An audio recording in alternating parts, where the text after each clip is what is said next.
اتنی قیمتی چیز ہے نا دودھ، اتنی زبردست چیز ہے، لوگ دودھ کی قدر نہیں کرتے حقیقت میں۔ اب بات چل پڑی ہے تو بتا دوں، تین طرح سے دودھ کی ناقدری ہو رہی ہے ہمارے معاشرے میں، تین طرح سے۔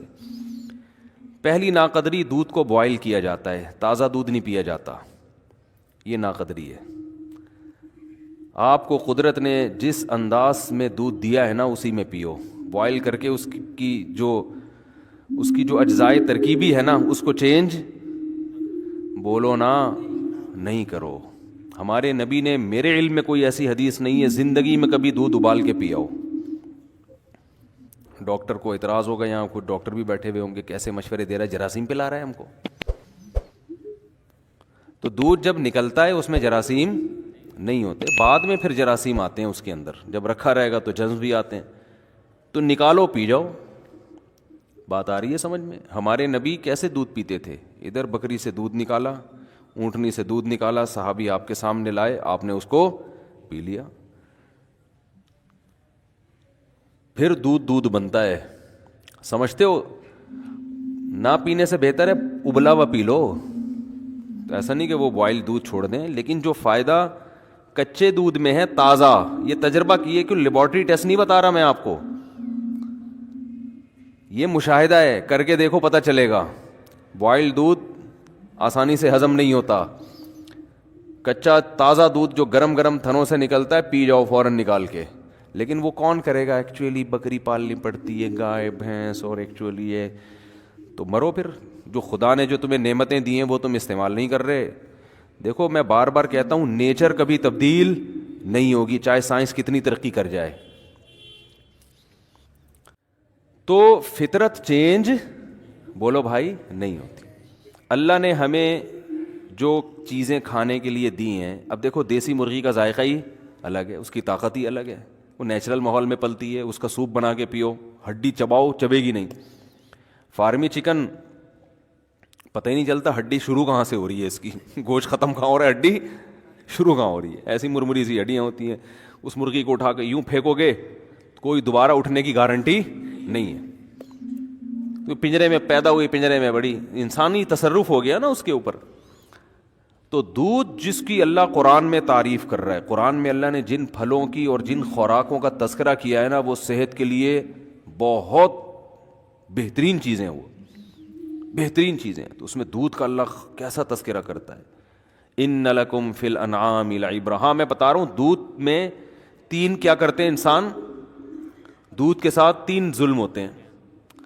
ایک کم درجے کا ظلم ہے کہ بوائل کر لیتے ہیں اس کو، تازہ نہیں، وہ اگر تازہ نہیں ہو تو پھر بوائل کرنا پڑے گا آپ کو، یہ بھی ذہن میں رکھیں۔ ایسا نہ ہو یہ گوالے جو دودھ دے رہے ہیں یہ کچا پینا شروع کر دیں، ان کو تو پتہ نہیں مینڈک نکال چھلنی سے کیا کیا نکالا جاتا ہے، لال بیگ اور مینڈک سب نکل کے ہمارے پاس آتا ہے۔ یہ جب چھانا جاتا ہے نا تو کچرا تو ہلکی چیز ہے، آپ سمجھتے اس میں یہ اس لیے چھانتے ہیں کہ تاکہ کچرا نکل جائے، یہ آپ کی حماقت ہے بھائی۔ میں حیران ہو رہا ہوں آپ کو، آپ مجھے بتاؤ یہ جو گوالے دودھ چھان کے دیتے ہیں کیا کچرا نکال کے؟ یہ مینڈک، لال بیگ، مکوڑے، گوبر، جو گائے کے پیشاب کی چھینٹیں جو گائے بھینس جب پیشاب کرتی ہے نا، اور اپنا بھی پسینہ ہوتا ہے ان کا اس میں، گوالوں کا، کیونکہ اتنی بھینسوں کا دودھ نکال کے اپنا پسینہ وسینہ، تو اس کے لیے بوائل کیے بغیر پیا نا تو پھر مر گئے، وہ تو بوائل۔ تو پہلا دودھ کے ساتھ انصاف یہ ہے کہ وہ کیسے پیا جائے، تازہ، یہ پہلی بات ہے۔ نمبر 2، دوسرا ظلم کیا ہو رہا ہے، پتی ڈال دیتے ہیں دودھ کو، دودھ پتی بنا دیتے ہیں، دودھ کا کیا ہو گیا، بیڑا غرق۔ تیسری ناانصافی، جو سب سے بڑی ناانصافی ہے، لوگ بڑے فخر سے کہتے ہیں ہم صبح 1 گلاس دودھ پیتے ہیں۔ پیتے کب ہیں؟ جب 2 پراٹھوں سے پیٹ بھر چکا ہوتا ہے ان کا، جب 2 پراٹھے کھا کے پیٹ ان کا کیا ہو چکا ہے، بولو، بھر چکا ہے۔ تو اتنا پھوڑنے کے پہ دودھ کا اثر نہیں ہوتا، وہ تھوڑا بہت فائدہ ہوگا وہ تو تباہی ہے۔ ہم نبی کی سیرت میں دیکھتے ہیں کہ آپ صلی اللہ علیہ وسلم دودھ کیسے پیتے تھے، کیا پورا کھانا کھانے کے بعد پھر آخر میں 1 گلاس دودھ کا یا دودھ پیتے تھے؟ ایسا نہیں ہے۔ ہمیں نبی کی سیرت میں یہ ملتا ہے کہ جب شدید بھوک لگتی تھی نا تو بعض دفعہ پیٹ بھرنے کے لیے دودھ پیا جاتا تھا، کیونکہ جب بھوک لگتی ہے نا ٹائٹ. تو میدا آپ کا ہر چیز کو بدن کا جز بنانے کے لیے تیار ہوتا ہے. ایسی کنڈیشن میں جب دودھ آنتوں میں جاتا ہے تو میدا اسے بھرپور طریقے سے جذب کر کے ہڈیوں میں پہنچاتا ہے. آنکھوں کی بینائی تیز ہوگی, بال گرو کریں گے. تو دودھ بذات خود ایک خوراک ہے. رات کو دودھ اس وقت پیو جب کھانا نہ کھاؤ, رات کو پھر ایک گلاس دودھ پی کے سو جاؤ, یا صبح بہت ہلکا ناشتہ کر کے پھر ایک گلاس دودھ پیو. اور بھوک کے وقت آپ دودھ پیو گے نا تازہ, ایسا ہضم ہوگا کہ بہترین آپ کو صحت بھی بنے گی, بہت طاقت بھی آئے گی جسم میں, آپ کی اسکن اچھی ہونا شروع ہو جائے گی, آپ کے بال گرو کرنا شروع کریں گے, ہڈیاں مضبوط ہونا. بہت ایسی چیز ہے, میڈیکل سائنس اور حکیم بھی بتاتے ہیں, ڈاکٹر بھی, کہ اس سے بہتر اللہ نے غذا پیدا نہیں کی ہے. اس میں سب کچھ ہے. اس کی سب سے بڑی دلیل یہ ہے کہ 6 مہینے بچہ صرف دودھ پیتا ہے اور ساری چیزیں گرو کرتی ہیں, اس کی ہر چیز پرفیکٹ ہوتی ہے اس کی. اس کا مطلب سب کچھ اللہ نے کس میں رکھ دیا؟ دودھ میں رکھ دیا. ہاں اس کے بعد اس کو اناج بھی چاہیے, تو سارا دن دودھ نہیں ہے, لیکن اس طرح سے تو دودھ پیے گے. اور میں جانتا ہوں ایسے لوگوں کو جن کی 99 سال عمر ہوئی, وہ 3-3 4-4 کلو دودھ پیتے تھے, لیکن وہ ایسے پیتے تھے کہ عادت ڈالی, آہستہ آہستہ آہستہ آہستہ عادت ڈالی. پھر واکنگ بھی کر رہے ہیں, جاگنگ بھی کر رہے ہیں, جو بھی ان کی ایکٹیویٹی ہے, محنت مزدوری, تو آہستہ آہستہ جب عادت پڑتی ہے تو 3-3 4-4 کلو بھی. وہ تھے بڑے لہیم شہیم, آپ نہیں 3 کلو کہیں پی لیں تو اتنی جگہ ہی نہیں ہے, جائے گا کہاں وہ. تو ہمارے نبی صلی اللہ علیہ وسلم کیسے پیتے تھے؟ جیسے مثال ملتی ہے نا کہ آپ صلی اللہ علیہ وسلم بھوک سے بیتاب تھے, تو دودھ کا ایک پیالہ آیا. حضرت ابو ہریرہ رضی اللہ تعالیٰ عنہ فرماتے ہیں کہ سب صحابہ بھوکے تھے, سب کو بھوک لگ رہی تھی. تو حضرت ابو ہریرہ فرماتے ہیں کہ نبی نے مجھے حکم دیا کہ سب کو پلاؤ.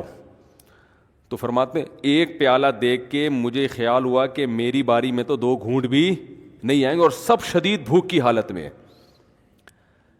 تو حضرت ابو ہریرہ نے پلانا شروع کیا. نبی کا معجزہ تھا, اس میں برکت ہوئی. وہ دودھ کا پیالہ ختم ہونے کا نام لے ہی نہیں رہا. سب نے سیر ہو کے پیا. پھر نبی نے حضرت ابو ہریرہ سے فرمایا پیو.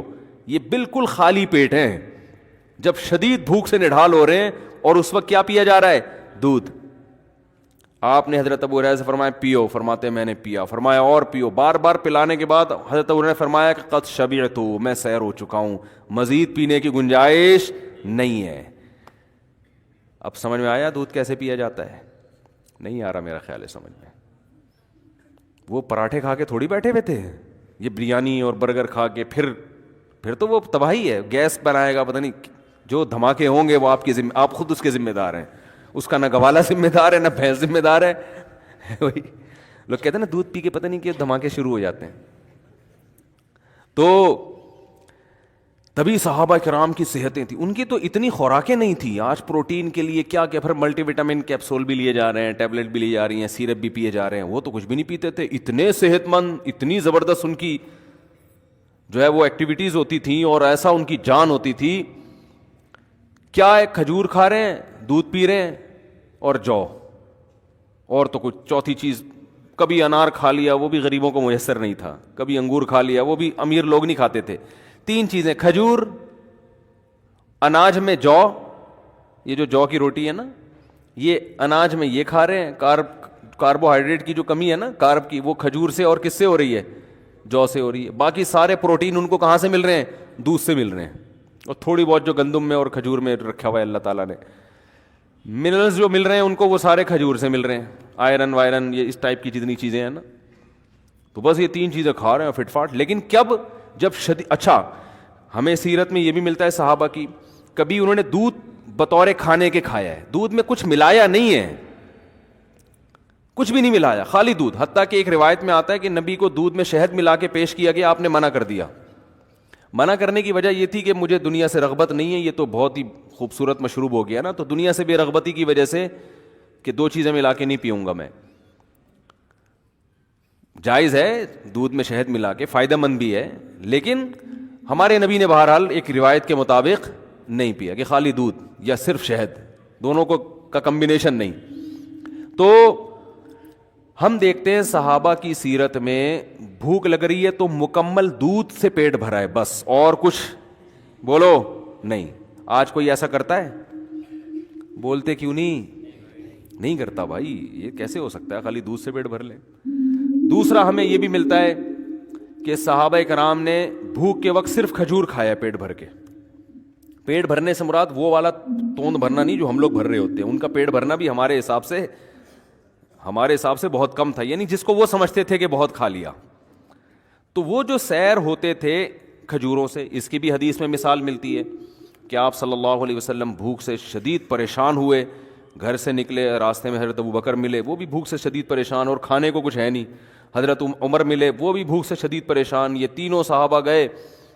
تو ایک صحابی کے جب باغ تھا اس میں گئے تو انہوں نے جب ان کو دیکھا تو فرمایا کہ اتنا، ان کا کھجوروں کا باغات تھے ان کے، فرمایا اللہ کی قسم آج مجھ سے بہتر میزبان اس کائنات میں کوئی نہیں ہے، اور آپ سے بہتر مہمان اس کائنات میں، یعنی کوئی مہمان کسی کے گھر آیا ہو نا تو کچھ معزز ہوتے ہیں، کچھ ایسے ہی ہوتے ہیں، تو آج سے پہلے بھی آج کے بعد بھی اتنے معزز مہمان کسی کو اللہ نے نہیں دیے ہوں گے بھائی، سید الانبیاء اور ابو بکر اور عمر، اور کہا کہ اپنے فخر میں کہا کہ مجھ سے بہتر اس پوری زمین پہ آج کوئی میزبان بھی نہیں ہے جس کو ان جیسے لوگوں کی میزبانی کا موقع مل رہا ہے۔ اب یہ تینوں حضرات بھوک سے شدید نڈھال ہو چکے تھے، یعنی آپ اندازہ لگائیں نا کتنا صبر کیا ہوگا، اتنی شدید بھوک۔ تو ان صحابی نے کیا کیا ہے، یہ نہیں کہ بھائی ہم ہوتے بھائی یہاں سے یہ لے آؤ، یہاں سے یہ، کوئی ہمارے یہاں بھوکا مہمان آ جائے آپ ادھر سے 3 برگر اٹھا کے لے آ، وہ ایسے وہ چانپوں کا آرڈر دیا ہوا ہے میں نے، وہ چانپے ہیں نا وہاں سے چانپے لے آ، تو ایسا کر نلی نہاری لیا، مکھن کا تڑکا ضرور لگوا دینا اس میں، پورا ایٹم بم بنا کے نا ٹھیک ہے۔ کام کیا ہے ان کے، کام کیا تھے، گھوڑوں پہ سوار جنگ لڑ رہے ہیں، دن میں بھی، راتوں کو پوری رات تہجد پڑھ رہے ہیں، اتنی ٹف ان کی زندگی، محنت مزدوری، ان کو تو بہت کچھ چاہیے تھا نا، اور ہمارا کام کیا ہے، کچھ بھی نہیں۔ ایک صاحب سے میں نے پوچھا آج کل کیا کہہ رہے ہیں، کہہ رہے کمال میں نے کہا آج کل کیا کر رہے ہیں، کہہ رہے کمال کر رہا ہوں۔ میں نے کہا کہہ رہے جو کچھ نہیں کر رہا وہ کیا کر رہا ہے، کمال کر رہا ہے وہ جاب کر رہا ہوگا زیادہ سے زیادہ، وہاں جائے گا تھوڑا سا کمپیوٹر میں انگلیوں کو ٹھش پش کر کے آ جائے گا وہاں پہ، اور 2-4 اس طرح کی ہلکی پھلکے۔ اور ورک کسے کہتے ہیں، ہارڈ ورکنگ یہ ہوتی ہے کہ آپ اپنی گاڑی میں 1 گھنٹہ صدر پہنچے جا کے آپ نے کیا، ابے تو نے ہلا ہے نہیں، تو بیٹھا اسٹیئرنگ، دماغ تو تیرا تھک رہا ہے، کوئی فزیکل ایکٹیویٹی تو دماغ خراب ہو جاتا ہے ڈرائیونگ زیادہ کرنے سے، ویسے تو بیٹھا ہوا ہے زیادہ سے زیادہ۔ آج کل تو گاڑیاں بھی آٹومیٹک آ گئی ہیں، پہلے تھوڑا سا گیئر ویئر چینج کرنے میں مسل تھوڑے سے ہل جاتے تھے نا ادھر ادھر کے، وہ بھی نہیں ہو رہے۔ ایک صاحب مجھے کہنے لگے یار مجھے کچھ زکوٰۃ کے پیسے چاہیے، میں نے کہا کیا ہو گیا، کہہ رہے ہیں یار میری گاڑی آٹومیٹک ہے، میرے پاؤں تھک جاتے ہیں، میں مینول گاڑی لینا چاہتا ہوں۔ میں نے کہا اس کو دیکھو، وہ تھک جاتا ہوں نا بار بار، کہہ رہے ہیں وہ کلچ دبا کے نا میری یہ مسل جو ہے نا ان میں پین شروع ہو گیا ہے، تو کچھ میری مدد ہو جائے۔ تو میں نے کیا کہوں گا اس کو، آپ خود سوچو تو پین ہو رہا ہے نا کلچ دبا کے، ٹھیک ہے آسائشیں اللہ نے دی ہیں، فائدہ اٹھانا چاہیے، لیکن یہ کوئی اتنی بڑی ٹینشن والے کام نہیں ہے کہ جس سے آپ کے لیے صبح شام چانپے کھاؤ، اب بریانیاں پھوڑو بیٹھ کے، اور یہ کرو اور وہ کرو، اتنے پراٹھے پھوڑو، یہ نہیں ہوتا۔ تو صحابہ کے کام بہت زیادہ، اور خوراک کیا دیکھیں، کبھی دودھ سے پیٹ بھر رہے ہیں، یہ ہلکی خوراک بولو نہیں ہے، یہ جو دودھ سے پیٹ بھر رہے تھے نا یہ معمولی چیز نہیں ہے، یہ دودھ ان کی رگوں کو تر کر رہا ہے، ان کی جو جس چیز کی باڈی میں کمی ہوئی ہے اس کمی کو پورا کر رہا ہے، یہ فیٹ نہیں پیدا ہونے دے رہا۔ ملائی کھانے سے انسان موٹا ہوتا ہے، دودھ پینے سے موٹا نہیں ہوتا، یہ کولیسٹرول نہیں پیدا ہونے دے رہا۔ اور کبھی کھجور سے پیٹ بھر رہے ہیں، تو وہ جو میزبان تھے مجھے خوش ہوئے، تو اتنی شدید بھوک میں تینوں حضرات، تو انہوں نے کچھ بھی نہیں کیا، انہوں نے کیا کیا، اپنے درختوں سے تازہ کھجوریں توڑ کر تینوں مہمانوں کے سامنے رکھ دیا۔ اب ہم شدید بھوک میں کسی کے گھر جائیں اور ہمارے سامنے کھجوروں کا برتن لا کے رکھ دیں، ہم کہیں گے بھائی تیرا دماغ خراب ہو گیا کہ رمضان میں افطاری کروا رہا ہے کیا تو ہم کو؟ میں یہ بتا رہا ہوں کہ ہماری صحتیں برباد کیوں ہو رہی ہیں، جو اصل خوراکیں تھیں اس کو ہم نے خوراک سمجھنا چھوڑ دیا ہے۔ ورنہ یہ اب ایسے بتا رہے تھے 2 کھجور ناشتے میں نا، آئرن کی کمی کے لیے حکیم بتا رہے ہوتے ہیں 2 کھجور ناشتے میں، زیتون کا 1 چمچ سوتے ہوئے، 11 بادام صبح 3 بادام عصر کے بعد. میں ایک گاؤں میں گیا, ہم دورہ سرف کرنے جاتے تھے نا چمن میں, تو وہاں ایک گاؤں تھا, پرانا واقعہ ہے. تو میں دیکھتا تھا کہ وہ لوگ, ان کے ہاں خشک میوہ بہت ہوتا ہے, تو وہ اخروٹ کی پلیٹ رکھی ہوتی تھی, بادام کی پلیٹ رکھی ہوتی تھی, پوری پوری پلیٹ کھا جاتے تھے بیٹھے بیٹھے. اور یہ جو بادام ہوتے ہیں نا, پوری پوری پلیٹ کھا جاتے تھے. میں کہتا تھا ہمیں تو بتایا گیا 11 بادام چھیل کے, یہ کیا ہو رہا ہے؟ لیکن ان کی صحتیں کیسی ہوتی تھیں؟ زبردست. وجہ اس کی ہے کہ بھائی وہی کھا لی, بس یہی کھا لیا, آج بادام ہی کھا لیے, بس بہت ہو گیا. اور پھر محنت بہت کرتے تھے. تو ہمارے یہاں وہ 11 بادام بھی کم وقت جو کھائے گا نا, 2 پراٹھے پھوڑنے کے بعد 11 بادام کھائے گا, وہ 11 پراٹھوں میں غائب ہو جائیں گے. ان کو پتہ ہی نہیں کہ یار ہم نے جانا کہاں ہے, سارے کھانچے تو بھر گئے ہیں, ہم کدھر جا کے فٹ ہوں. وہ سوچتے ہی رہتے اندر جا کے, یار وائٹامن ای کی کمی کے لیے اس نے بادام کھایا ہے, تو یہ کھپے کہاں جا کے ہم, فٹ کہاں جا کے ہوں, ایڈجسٹ ہی نہیں ہو رہے ہوتے ہیں نا وہ جا کے. پھر اوپر سے آپ کہہ رہے ہیں ڈاکٹروں نے کہا دودھ بہت ضروری ہے. ڈاکٹر نے جو کہا ہے نا دودھ بہت ضروری ہے, وہ 2 پراٹھے پھوڑنے کے بعد نہیں کہا اس نے, سمجھ رہے ہو. تو نبی صلی اللہ علیہ وسلم کے سامنے انہوں نے کھجوروں کی, اپنی تر کھجوریں لا کے آپ کے سامنے رکھ دی. آپ صلی اللہ علیہ وسلم, کتنی شدید بھوک تھی آپ کو, آپ نے, اور آپ تجربہ کر کے دیکھیں, شدید بھوک میں تازہ کھجوریں بڑا مزہ کرتی ہیں. اتنا مزہ آتا ہے نا, کیونکہ ایک دم انرجی آتی ہے اس میں, جو ہے وہ نشاستہ بھی ہے نا کھجور میں, تو ایک دم طاقت آتی ہے باڈی کے اندر. تو صحابہ کرام نے وہ کھجوریں, تینوں حضرات نے وہ کھجوریں کھائی ہیں. پھر انہوں نے اپنے کنویں کا ٹھنڈا پانی پیش کیا. حکیم ڈاکٹر کہتے ہیں نا کھانے کے بعد پانی نہ پیو, تو وہ اس لیے کہتے ہیں کہ کھانا اتنا کھا چکے ہوتے ہیں کہ پانی بھی جگہ تلاش کر رہا ہوتا ہے, اس کو بھی نہیں ملتی. لیکن نبی کی سیرت سے ملتا ہے کہ جب آپ نے پیٹ بھرنا اس زمانے کے لحاظ سے, جو 1/3 پیٹ جس کو کہتے تھے, تو اس کے بعد آپ نے پانی بھی پیا ہے, کیونکہ پانی کا مزہ ہی کھانے کے بعد آتا ہے, یہ بھی نیچرل ہے. یہ جو لوگ کہتے ہیں نا کھانے کے بعد پانی پینا خلاف سنت ہے, ایسی کوئی بات نہیں ہے. کھانے کے بعد پانی پینا نیچرل ہے, انسان کی فطرت ہے, اس کا دل چاہتا ہے پانی پینے کا, اور مزہ ہی اس وقت آتا ہے. اور قرآن و سنت سے بھی ثابت ہے. ایک تو یہ حدیث سے, آپ نے کھایا, کھجوریں کھائیں اور سیر ہو کے پھر پانی پیا آپ نے, اور پھر آپ نے فرمایا اللہ کی حمد و ثنا کی, اور پھر آپ نے فرمایا لَتُسْأَلُنَّ يَوْمَئِذٍ عَنِ النَّعِيمِ, تم سے ان نعمتوں کے بارے میں قیامت میں سوال ہوگا. ہم بریانیاں پھوڑ رہے ہیں, برگر کھا رہے ہیں, چانپیں کھا رہے ہیں, اور کلیجی کھا رہے ہیں, اور جناب آج کوفتے کھا رہے ہیں, اور ہم سمجھتے ہیں ہم سے سوال نہیں ہوگا. اور صرف اتنی شدید بھوک میں چند کھجوریں کھائی ہیں, آپ نے فرمایا یہ اللہ نے ہمیں جو نعمتیں دی ہیں اس کے بارے میں ہم سے سوال. تو نعمت کی قدر بھی جب ہوتی ہے, جب شدید بھوک کے بعد آدمی چند نوالے کھاتا ہے نا, پھر پتہ چلتا ہے یہ رزق کتنی بڑی نعمت ہے. آج ہم بھوک لگنے ہی نہیں دیتے, لگنے سے پہلے ہی پھوڑ دیتے ہیں بیٹھ کے, تو نعمت کا نعمت ہونے کا بھی احساس نہیں ہوتا. جیسے افطار کے وقت نبی جو دعا پڑھتے تھے, شدید بھوک پیاس میں جب روزہ کھولتے تھے اور پانی پیتے تھے, ایسا ہوتا ہے نا, کتنا مزہ آتا ہے نا, ایک دم جسم میں انرجی آتی ہے. تو آپ صلی اللہ علیہ وسلم فرماتے تھے ذهب الظما, پیاس چلی گئی, وابتلت العروق, رگیں تر ہو گئیں, جو خشک ہوئی تھی نا پوری باڈی, اس میں سب میں ایسا بلڈ دوڑنا شروع ہو گیا, تر ہو گئی وہ. وثبت الاجر انشاءاللہ, اور آخرت میں اجر بھی ثابت ہو گیا. ہر طرح سے مزے ہی مزے ہیں بھائی افطاری میں, کھانے کا بھی مزہ, رگیں بھی تر ہو گئیں, اور آخرت میں اللہ نے روزے کا اجر بھی انشاءاللہ لکھ لیا. تو بات بات پہ شکر ادا کرنے کی ترغیب دی جا رہی ہے. تو آپ صلی اللہ علیہ وسلم نے کھجوریں تناول فرمائیں, اور سیر ہوئے اور پانی پیا, اور کیا فرمایا, آپ نے فرمایا لَتُسْأَلُنَّ يَوْمَئِذٍ عَنِ النَّعِيمِ, جس قیامت قائم ہوگی تو ہم سے ان نعمتوں کے بارے میں, یا تو یہ آیت پڑھی یا آپ نے خود فرمایا کہ ہم سے سوال ہوگا قیامت کے دن. تو یہ جو کھانے کے بعد پانی ہے نا, یہ نیچرل, انسان کا دل چاہتا ہے, مزہ ہی جب آتا ہے کھانے کے بعد. یہ قرآن و سنت سے ثابت ہے. ایک تو یہ حدیث میں نے پیش کی, یہ موضوع نہیں ہے لیکن یہ بات آ گئی ہے تو میں بتا دوں, یہ حدیث سے بھی پتہ چلتا ہے. دوسرا قرآن میں کہتا ہے کلو وشربو, کھاؤ اور پیو.